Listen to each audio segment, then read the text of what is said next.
আজকের দিনটা একদম একটা রিল্যাক্সিং ডে। রাত আর কে বিচে এসে দেখি ওরে বাবা কত লোক স্নান করছে। খুব সুন্দর রামকৃষ্ণ মঠ।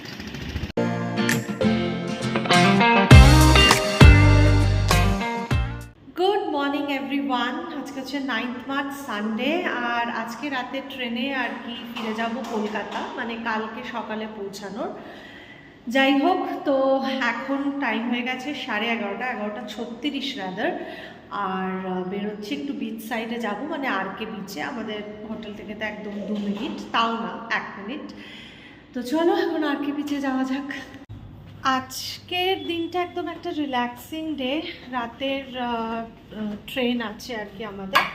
চললাম আমরা এখন বড়বহু ছাতা নিয়ে, যদিও ছাতাও লাগবে না মনে হয়, বলো। আর কে বিচে এসে দেখি ওরে বাবা কত লোক স্নান করছে। এমনিতে আর কে বিচে স্নান করাটা খুব একটা সেফ না, কারণ পাথর পাথর আছে, দূরে হয়তো দেখতে পাচ্ছ। বাট যাই হোক, প্রচুর লোকই স্নান করছে। না করে সেই মানে স্নান করিনি, পুরোটা মাথা ভেজায়নি, বাট অবভিয়াসলি ভিজেই গেছি পুরো। এই যে আমি এখন কিছু লাগবে না, আমি এখন বেরিয়ে যাব হোটেল রুমে, আর সৌম্য একটু বসবে, তারপরে সৌম্যর হলে সৌম্য আসবে। শুরু হয়ে গেছে ম্যাচ ইন্ডিয়া নিউজিল্যান্ড। তবে এখন একটু আমরা লাঞ্চ ব্রেকে যাব, মানে লাঞ্চ করে আসব, বাঙালি খাবার খেতে যাব। খাওয়া হয়ে গেলে এসে ইন্ডিয়া নিউজিল্যান্ড ম্যাচ দেখব। চলে এসেছি নিউ সোনার বাংলা গেস্ট হাউসের রেস্টুরেন্টে। এখানে বাঙালি খাবার দাবার পাওয়া যায়, সেই আশাতেই এসছি। কতদিন পরে ফাইনালি বাঙালি খাবার পেয়েছি। ভাত, ডাল, আলু ভাজা, পোস্ত, আর ওদিকে হচ্ছে শুক্তো। তা বাদেও আছে চিকেন। চিকেনটা আসবে একটু পরে। চলে এসছে চিকেন। 3:25 বাজে। নিউজিল্যান্ড ভালো খেলছে, ব্যাট করছে, তো টিভিটা বন্ধ করে রেখেছি। যাই হোক, লাঞ্চ সেরে চলে এসেছি। আর কি জানি না আজকে ইন্ডিয়া কীরকম পারফর্ম করবে।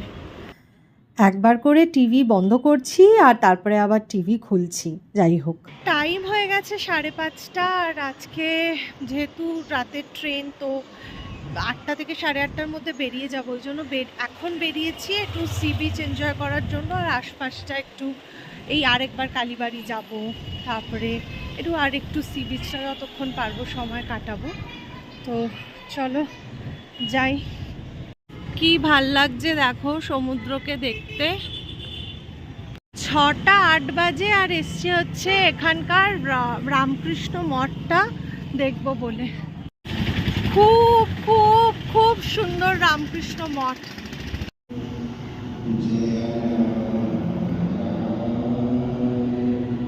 টাইম হয়ে গেছে 8:20। চেক আউট পর্ব সেরে এবার হোটেল থেকে বেরিয়ে যাব বিশাখাপত্তনম স্টেশনের জন্য। তো এই আর কি, এখন একটা অটো দেখতে হবে। ভাইজ্যাক হয়ে গেল ভাইজ্যাক ট্রিপ। চেক আউট পর্ব সেরে একটা অটো ঠিক করে নিলাম, সেটা হোটেলের বাইরেই দাঁড়িয়েছিল। তো এবার ভাইজ্যাককে বাই বাই বলে এগিয়ে চলা বিশাখাপত্তনম স্টেশনের দিকে। শেষবারের মতন সমুদ্রকে ভাইজ্যাকের দেখে নিচ্ছি, আর এই যে এগিয়ে চলেছি। মন খারাপও আছে যে আবার কবে আসবো, কিন্তু আবার ভালো লাগাও আছে, আবার নিজের জায়গায় ফিরে যাচ্ছি। চলে এসেছি বিশাখাপত্তনম স্টেশন। 8:41 বাজে। তো চলো এগোনো যাক স্টেশনের দিকে। তো ট্রেন এসে গেছে, ট্রেনে উঠে পড়েছি। এবার ব্যাপার হচ্ছে যে আমাদের একটা লোয়ার একটা আপার, কিন্তু আমাদের একসাথে পড়েনি। এদিকে একটা আর ওই দিকে একটা, সৌম্যরটা ওই দিকে পড়েছে।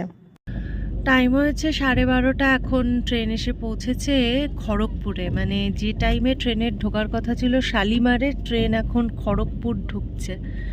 আমরা সাঁতরাগাছিতেই নেমে গেলাম, আর এবার ট্রিপটাও এন্ড হলো। এর সাথে সাথে প্লাস ব্লগটাকেও এন্ড করে দিচ্ছি।